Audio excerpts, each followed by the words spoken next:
Hello everyone, welcome back, or welcome in the first place if this is the first video you see from me. My name is Sandi and this is Exploring Tarot. Now, I apologize beforehand if you can hear any, if I cough or clear my throat a lot, because I'm actually homesick from work today. But I've just had a coffee and some painkillers, and I'm feeling a little bit more awake. So I felt like digging into this new deck that's arrived a couple of days ago that I haven't opened yet because I wanted to open it with you guys, and that's the Untamed Spirit Animal Oracle. And I'm so excited now because I'm ill. I'm very tired, and I might be a little bit more subdued and a little bit more tired sounding in this video, and I hope that's okay. Anyway, very excited about this deck. I've been waiting for it to really get released for a while, so I actually ordered it a while ago. I think it was a pre-order, but anyway, let's just dig into it.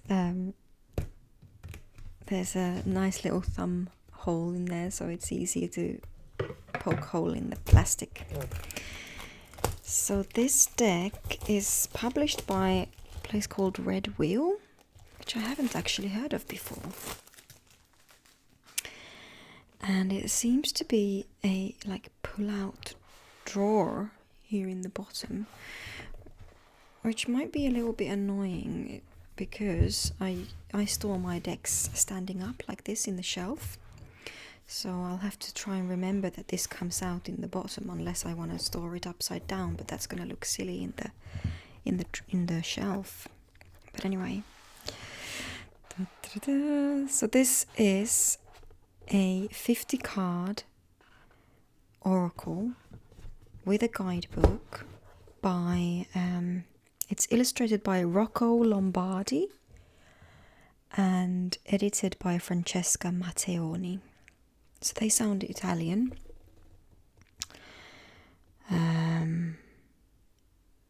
Okay, so Red Wheel is an imprint by Weisner. I have heard of Weisner before.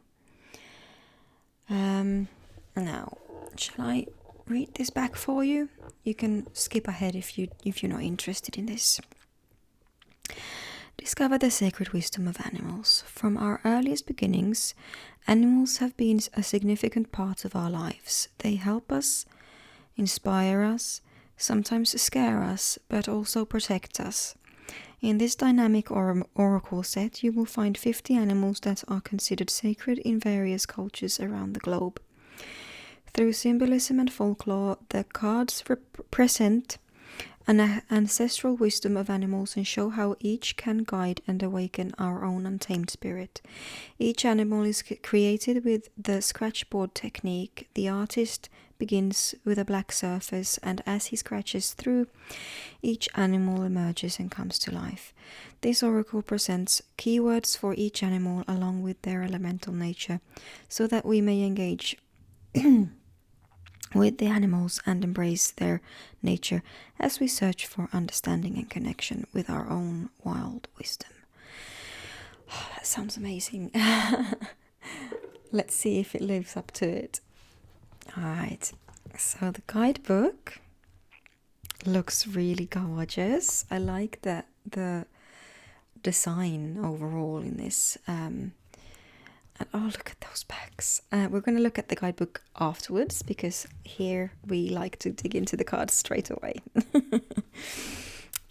Alright, okay.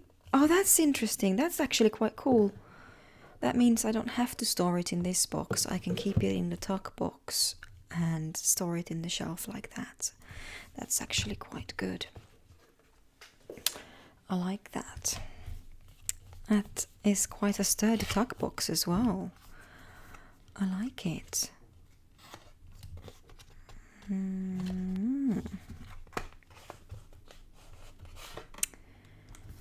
Alright.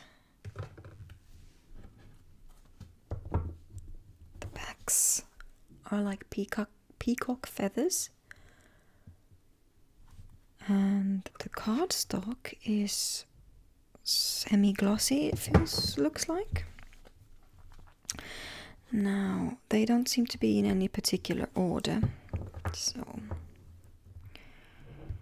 let me just put the cards down. I'm wondering why they're not in alphabetical order or anything like that. Never mind. We'll find that out later in the guidebook, I suppose. Is that too close in? I think I'll zoom out just a tiny bit. There we go. Alright, we're starting out with a spider for connection and shadow.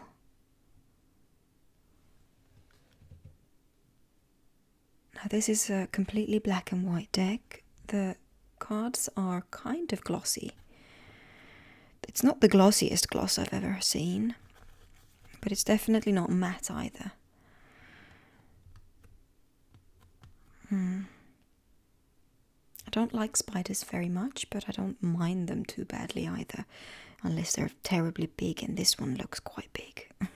You can see its eyes. I don't like that. Anyway, connection and shadow. Toad, listening, secrecy.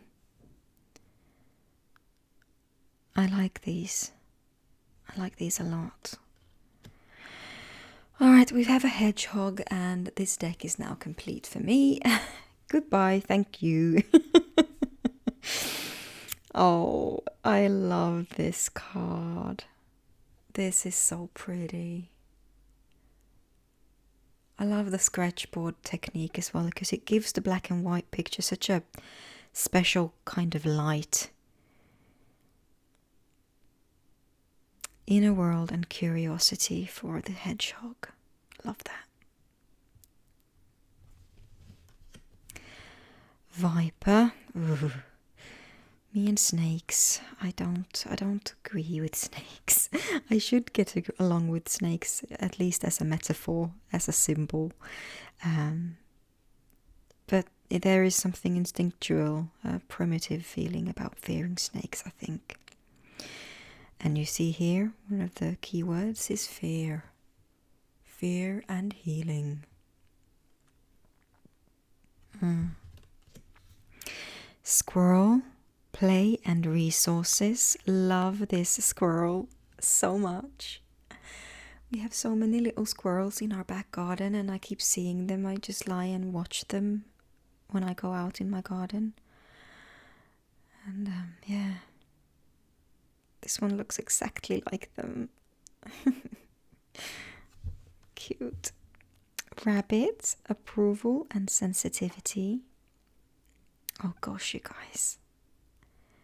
I really like this deck. I like that we get 2 keywords as well. Cat, independence, psychic powers. Independence is quite a usual keyword for a cat, so no surprises there. I actually did. I ordered another animal deck today, the Terra Oracle. I saw that one of the European tarot resellers had a one copy left of the Terra Oracle, and I just couldn't help myself because I really want that guidebook. So yeah, I'm excited to get that.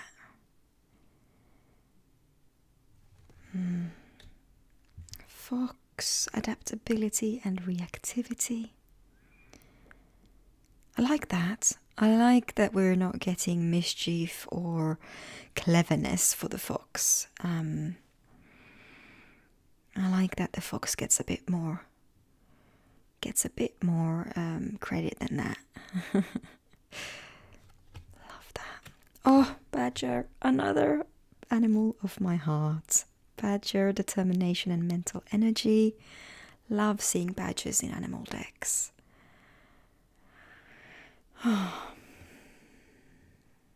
He's got a very good face as well. I like it. Lynx, another one of my favorites.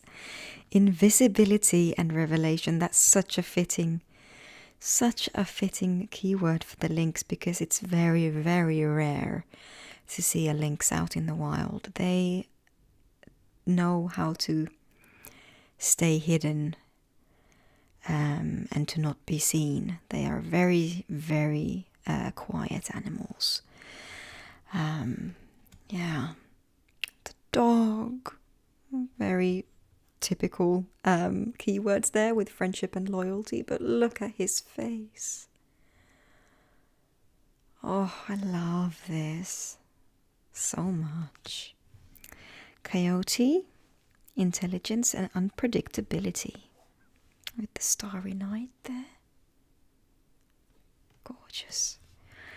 Wolf, instinct and loyalty.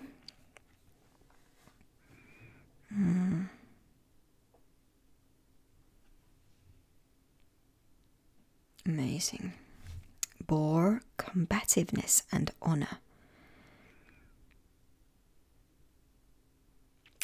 I'm really liking these animals so far. They're all kinds of animals that I would find close by here, like foresty, woodlandy animals. I wonder if there's going to be other kinds as well. I have been missing an oracle that focuses solely on animals and energies from my home quarters, so to speak. There's a lot of very exotic animals in these decks a lot of the times, and I don't feel as close to them.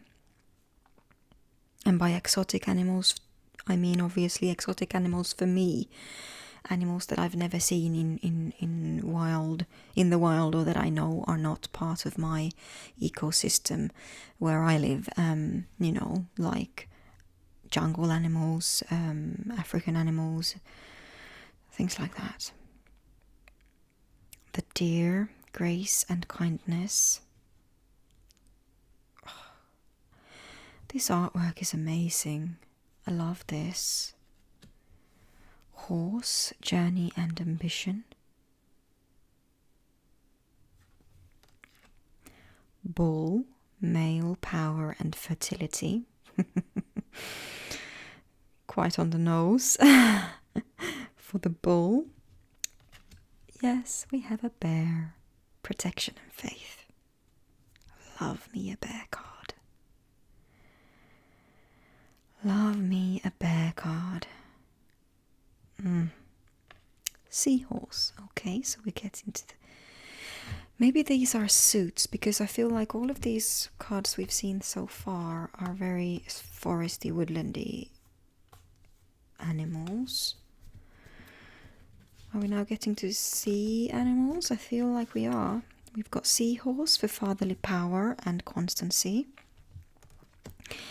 Starfish for wishes and sensitivity. Salmon for resilience, life cycle. Yes. Otter for joy and companionship. The pelican for love and motherhood. Aww. The swan for self-love and purity. Gorgeous.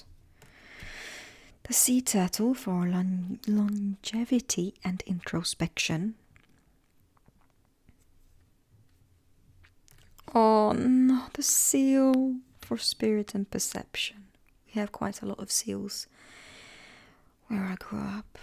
I've always lived on the coast, so spirit and perception, lovely. Narwhal, uniqueness and freedom. Anaconda, alright, so this is already quite exotic for me. Camouflage and imbalance. Why do we have to have two snakes? Whale, imagination, emotional memory. Love me a whale as well. Firefly, simplicity and childhood. Alright, so we're getting into some kind of insects now. Bee, responsibility, dedication. Moth, change and dreams. Butterfly, transformation and poetry.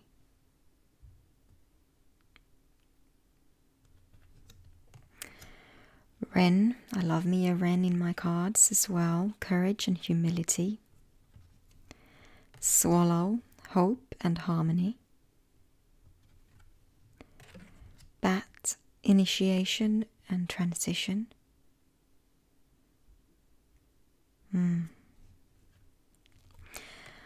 Owl, here we go, we've got an owl card. Love that. Vision and silence. Oh, we've got a raven, magic and destiny. Is he having a tiny little skull in his beak? Wow. Wild goose. I love this card. Look at it. Trust in the group and communication. Golden eagle, enlightenment and success. Peacock, beauty and completeness. Crane, dance, meditation.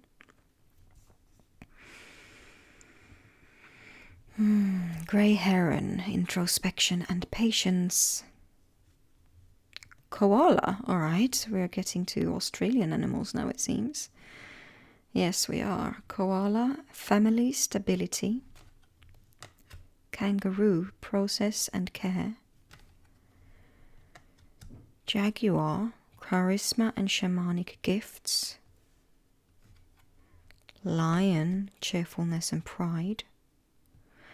Alright, so this seems a little bit scattered. We had the koala and the kangaroo from Australia. Now we've gone into like African animals, jaguar and lion. And tiger. But tigers are from India, aren't they? Or are they Asia, India? Willpower and passion. Gorilla, Asia. Nobility and leadership. So we've got jungle animals here. And elephant, community and perseverance. Alright, I'm intrigued to see what the guidebook has to say about the chosen animals. Like, why was these particular animals chosen for this deck? There's 50 cards, so I suppose they had to, be quite choosy, but still.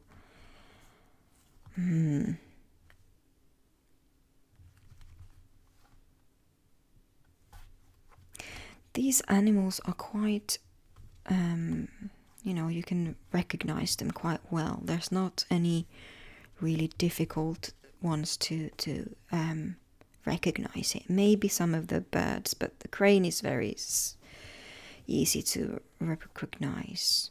The eagle is easy to recognize. The goose is as well. Yeah, no. I was just thinking, I'm not so keen on the huge title here in the top. I would have preferred it to be about the same size as this bottom part here, so just, maybe I'm gonna trim this deck down to just the keywords and the key picture. Don't know. We'll see how well I can shuffle it. Anyway, let's put these aside for a moment and have a look at the book. It's quite a thick guidebook, I feel. Wisdom from the wild within.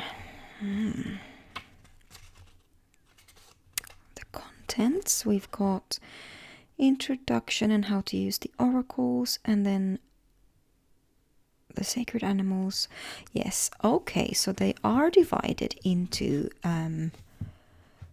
elements. So we've got the earth, we've got water, we've got air, and we've got fire. I see, so that's how they chose them. So from the spider to the bear, that's the earth animals. Then we've got water animals, seahorse to the whale. Then we've got air animals, from firefly to the golden eagle. And then we've got fire animals, from the koala to the elephant. So we seem to have quite a lot more earth animals than fire animals. That's interesting as well. Hang on, we've got 1, 2, 3, 4, 5, 6, 7, 8, 9, 10, 11, 12, 13, 14, 15, 16, 17, 18 earth animals. We've got 1, 2, 3, 4, 5, 6, 7, 8, 9, 10, 11 water animals. We've got 1, 2, 3, 4, 5, 6, 7, 8, 9, 10, 11, 12, 13, 14 water animals, and only 7 fire animals. Now, I'm not quite sure I'm so keen on that, if I'm being honest. If they want to have suits, it would make more sense to have the same amount of animals in each suit if they want to build a system. But that's just my opinion. I don't really know what they were thinking there.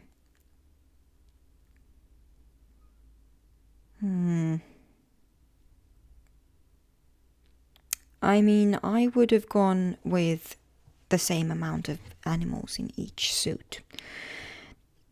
That would not have been very hard to do. So maybe I will just try and ignore the whole suit aspect of this and just go for the animals themselves. Now I will pause, and you can, or I can stand here for a little bit so you can pause the video and read this introduction if you want to read it. I want to save my voice a little bit, and I'm starting to get a bit tired. But yeah, I will pause here as well if you want to read. There we go. Sacred animals. So then we've got, for each animal, we get the scientific name, the class, the order, geography, and spiritual power. That's really cool. And then we get a little write-up, 1 page for each animal. And we get the element on the top, the name of the animal, excuse me.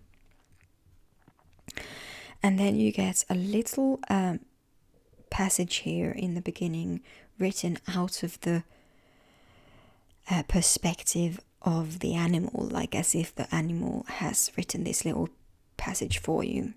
And then there's a little information about the animal and how to read the card. That's really cool. Let's see, are there anything else in the back? No, then we just jump straight into some information about the creators. Alright, so I'm gonna shuffle the deck and pull a card and read from the guidebook and see what we feel. Ooh, I like the shuffle of this deck though. It's very smooth shuffling with it. And it doesn't stick. And it doesn't have any unnecessary jumpers. It's very controlled shuffling, actually. I like this. I don't think I'm going to have to trim this at all. It's a little bit of a stretch for my little hands. You can tell that I have to really stretch my hands. So I might just trim the outer little white border to make it borderless, if I feel like that's something I need to do. But honestly, I think this might be my favorite shuffle experience. I'm quite surprised, actually. I really like this coating that they got on this deck. I mean, I love matte cardstock, don't get me wrong. Matte cardstock just is the thing for me. But if every glossy deck shuffled like this, then I would wish all of my decks to be glossy. Oh, this is so smooth. I love this. I could sit and shuffle this all day long, but I won't. Let's pull a card now and let me stop rambling on about this cardstock. Firefly, simplicity and childhood. Lovely. All right. Now, Firefly, I suppose, is, it's the air sign, but I think it could have been a fire sign as well. 71.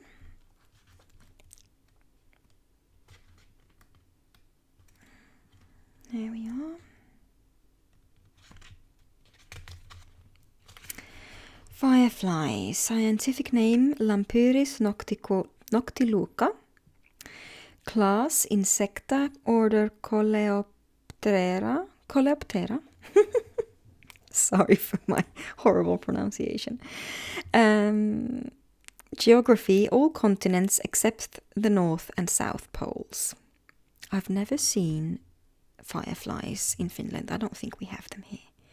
Spiritual power, simplicity and childhood. So that's the keywords on the card. All right. Firefly. I shine bright, then disappear. I sparkle, then dim. I am visible for a brief moment in this world and a brief moment in the other world. I am an insect, an enchanted spirit, or a memory that appears with a childlike light. I remain simple among the complexities of life. During the day, fireflies are hard to recognize. They are just another bug, like all the others. But when night falls, in the hot months, that's when their blinking light comes and goes. They fly on a path of happy memories that we continue to relive. As a guide, the firefly invites us to appreciate the simple details of things, because sometimes that's where we can find an epiphany. In the force of memory or revelation, it is also connected to our inner child and the magic of childhood. When running through a field of fireflies was an intense game that announced the arrival of summer. In the eyes of a child, fireflies are like little fairies that come from their world of shadows and dim light to peer into ours. Fireflies ask us to believe in the impossible with nostalgia and hope. They show us that we are still, somewhere deep down, the enchanted child of yesterday. Oh, that's actually quite beautifully written. I really like that, how this guidebook is written, actually. I really like the little message from the actual animal as well. It's very, very nice. Oh, you guys, I think I have a new favorite. All right. That was really nice. I'm gonna stop dragging this out now. Thank you so much for watching. I hope you liked that. Please let me know what you think about this deck, and I want to know what you think about those suits. Do you agree with me? Should there have been the equal amount of animals in each suit, or am I just being silly? Thank you again for watching. I'm gonna go lie down now. Please take care of yourselves and be well, my friends, and I'll see you in my next video. Bye.